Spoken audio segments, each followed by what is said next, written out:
Hello everyone, my name is Trojan, and welcome to a very chaotic Camp 1B. Since Alex and Don asked me to fill in, I'll be your host today. Now, before we get into the results, something important must be announced. In ABCC 1A, Alex revealed the 6 new contestants who replaced Dean Peters, but he forgot one when accepting re-signups. Not only did this person apply to join, but they also submitted a response, so it would be unfair to not include them. This person is Kool-Aid, who is playing as Filefoldy. Now, since the results are already calculated, this means that Filefoldy will get a free pass into the next round. But this will be the very last contestant added to the cast, and that's a promise. Anyway, with that out of the way, let's dive into the results. The prompt was, there's a new haunted house on the scene, but people stopped coming after their latest edition. What was it, and what caused everyone to stop coming? As you know, a total of 135 contestants responded this round. Of those 135, the top 10 will receive a prize, while the bottom 13, except for last place, will be eliminated. We received a grand total of 209 votes, cast by 86 voters. The average votes per response was also pretty good, at 15.48. Also, every response got at least 6 votes. The vote count was higher than expected, so thank you to everyone who voted this round. I know this wasn't said in the last episode, but I will be giving 3 random people a shout out. The following people voted quite a lot, and were extremely helpful in getting good results this round. Thank you to Prob Perry Plum, Gabrielle PAC, and I did this for ABCC. Now, it's finally time to see who won. The winner got an average percentile of 77.78%, which is a pretty normal round within the score in mini-TWOWs. And this person happened to be... Spiky, with the response, the house itself became a ghost. Everyone phased through it. A TWOW community member taking the first place spot is very fitting. I'd like to give my congratulations to her for being not only the first round winner, but probably the only one, technically. Also, this response actually got the least votes out of everyone, only getting 6. That's quite a feat, to say the least. Following closely behind is Zombie Arrow, with the response, reversing Halloween, people get egg showers, without refrigeration. They're rotten. A good old Halloween response. It wasn't the only one, but it was definitely the best one. Zombie Arrow and Spiky had a pretty big score difference between them and the third placer spot. Our bronze medalist would be Whammery, who won the voters over with a more heartwarming response about the mummy having a baby. In a similar vein, Broken Tibia Bone wrote about how they hired a priest, boring the customers so much that they left. The Observable Universe took a similar direction, taking the prompt literally. Everyone loves math jokes, so it adds up why this one placed so high. Also, there were 2 responses in the top 10 that mentioned ghosts, one of which was, of course, Spiky's, while the other one belonged to Squiggly. Squiggly made a similar pun to Spiky, claiming ghosts bored everyone into phasing out. Another term that was mentioned twice in the top 10 was mummies. Timmy suggested that the Egyptians sued for defamation, since using mummies is cultural appropriation. Guess they waited in those tombs for thousands of years for this exact moment, huh? Bromine Drop's response says that people's personal info wasn't the scare we wanted, implying that the haunted house tried to straight up dox their guests to be scary. Not even gonna address that one. Similar to Broken Tibia Bone's response, Pellet Posey explained that they hired a plague doctor instead of a mummy, which was too convincing and left them with rashes. I mean, hey, anything for realism points, am I right? Finally, Pocket Watch took a more direct route, explaining that people took the do not enter sign a little too seriously. These 10 contestants will get a prize for the next challenge. Now, spoilers, it's not a double response prize, but the prize will be revealed at the end of the episode. Now, let's move on to the top 20. 90 Degree Triangle is unfortunately the one who barely missed out on a prize, with a response worthy of a Summoning Salt video. The Color Red and Teenage Novel Parody both made responses out of vampires, both utilizing the word suck to create a pun. Basketball's Turn Back Now response was quite similar to Pocket Watch's response, netting them the 14th placement. Basketball was in the top 10 for a while, but got pushed out near the end of voting. In the mini-TWOW community, we like to call this a sandblast. Pyramid and Eraser wrote 2 responses that might read out like a before and after, where the house got sale after the woman's complaints, leading to it being bought out. And maybe multiplication button suggestion of scream sound effects were the root of that complaint. Yellow Needle's response referenced Nosferatu, or more likely SpongeBob, while Silly Circle Guy made a pun out of diminishing sales from, what else, dead people.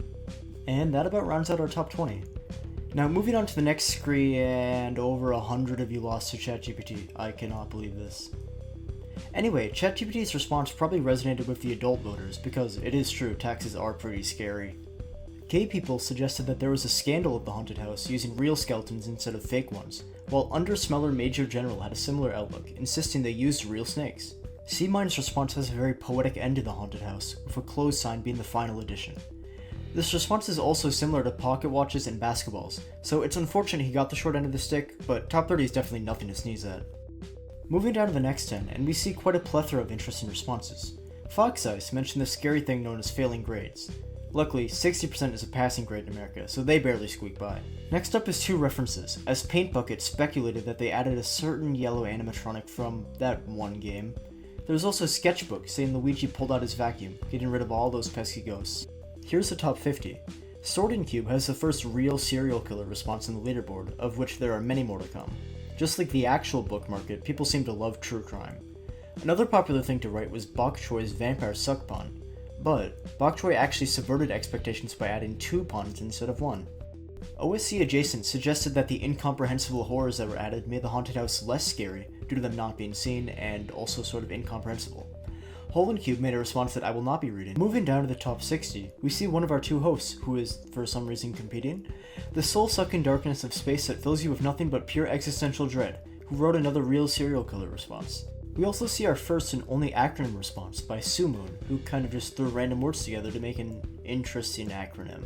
Meanest Person Ever Award suggested that maybe the true horrors of the haunted house were the visitors themselves, and Ron by Kosi Dodecadahedron mentioned the true scariest thing for brand new adults in the world. Speaking of scary things, you guys are really giving me a tough time with these names. We're now at the top 70, meaning we've almost reached people who scored below 50%.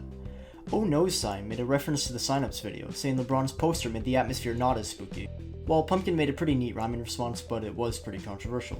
Interestingly, Tower of Motion Evolution Portal and 7-Eleven Coffee both wrote responses about air conditioning and plays pretty close to each other. I'd also like to mention Clump of Dirt's response, as he forgot to put a space after rooms. So the response was technically 9 words, but response word counts are counted manually, so he did not get punished for this. This will be relevant later, so keep that in mind. In fact, Clump of Dirt actually had the most controversial response of the entire round. Maybe the response was boring to some, but interesting to others. As we reach the top 80, we are now below 50%. Bookmark suggests that the reason people stopped coming in is because everyone simply passed away inside. Fidget Cube wrote a similar response, explaining how instead of the visitors passing away, the actors did. Blocky speculated that they added 1214B Part 2, driving people away because nobody wants to see the lovely host get eliminated. Ironically, Alex Lion 0511 but slightly tinted orange with a blue face and a robot arm placed right above him, mentioning how rather than adding something, they simply stripped the place to the bone. As we get closer to the death zone, we're going to see some more controversial responses. Every response on this screen has a standard deviation of 30% or more. There are 2 responses on this screen mentioning Five Nights at Freddy's, and another one mentioning animatronics in general. I guess, according to voters, FNAF responses are either amazing or terrible. There's also another one of our late joiners, Housey, who referenced chainmail letters by saying that they caused the visitor's demise.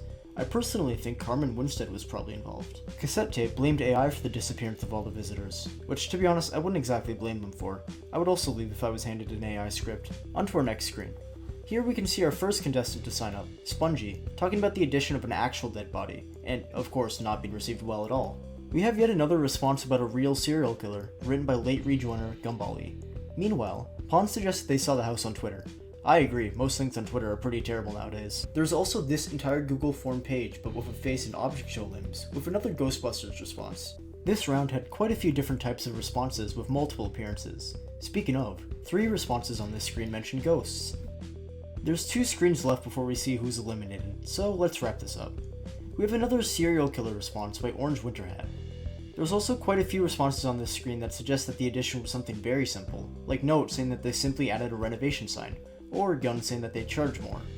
By the way, Gun, you responded to the prompt in the comments. Next time, use the Google form, especially in rounds where you're supposed to be anonymous. Here we have the final screen of Fully Alive contestants. Let's simply just reveal who's safe here. And now, we have 2 safe spots left, the 121st placer and the person who placed dead last. If you haven't seen yourself yet, chances are you are most likely eliminated. Let's reveal who grabbed the first spot.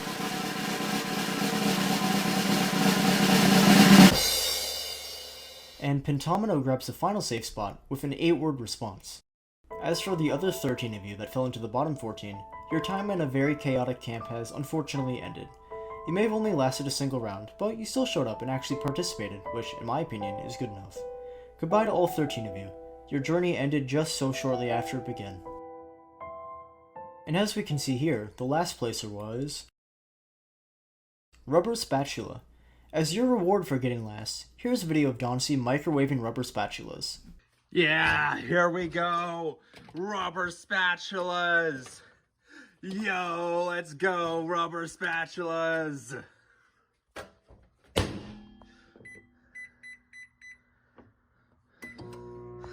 Yeah, fucking die. Oh, I wasn't supposed to swear. Whatever. Yeah, they're dead. Why did she do this? Is she okay? Should we check up on her? All great questions. Anyway, rubber spatula getting last is actually kind of a good outcome, because, as it turns out, they actually edited their response and it was never recorded, so they simply got unlucky. But, by the divine power of luck, they got dead last and get to stay another day. But, rubber spatula, take this as a warning for the future. Be careful next time. There's one more thing that should be mentioned. CD had a response that was 11 words long, and was labeled as such in the video, but, as it turns out, they intended for it to be 10 words long, which is why there's no space between just and scared. Since the word count was manually counted, it was listed as 11 words. This is also true for Clump of Dirt's response. CD argued that they tried to make it 10 words, and it shouldn't have been labeled as 11. But it was labeled as 11 because Alex figured that putting the words together is a cheap way to get around the word count. So there will be a poll in the description to vote on if CD's elimination was fair or not.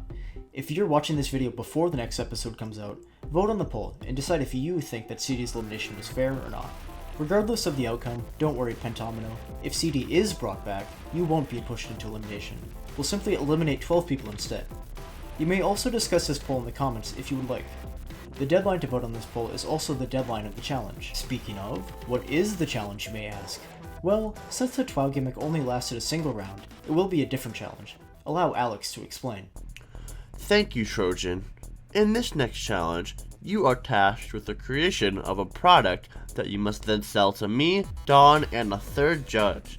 You will give your product a name, describe what it does, either add a photo or description of what it looks like, a price, and finally, a sales pitch.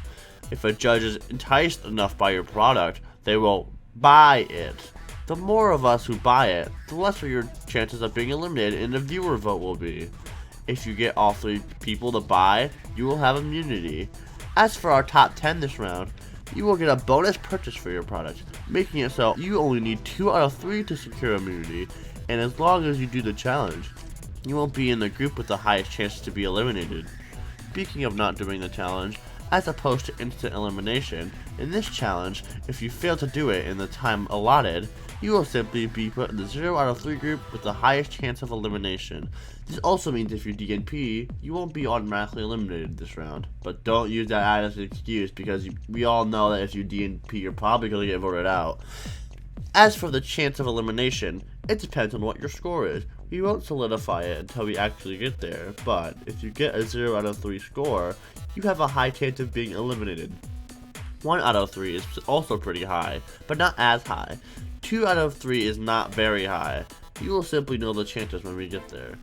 The only way to get 100% immunity is to have all 3 judges buy your product. If you get 2 out of 3, don't worry too much, since a small number of people from that region will get out anyway.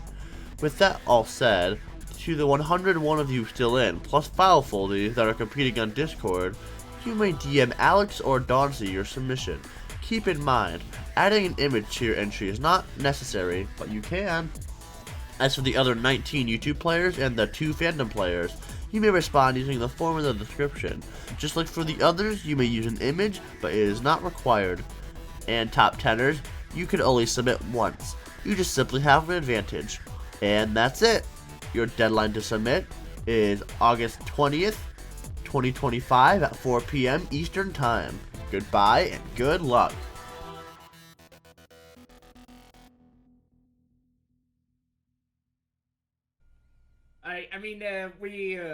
So it's like, we were calling you multiple times that morning. Yeah, Where's Alex? I was literally asleep, like, this entire time. And you guys, I didn't even get your call. I literally slept through my own ringtone.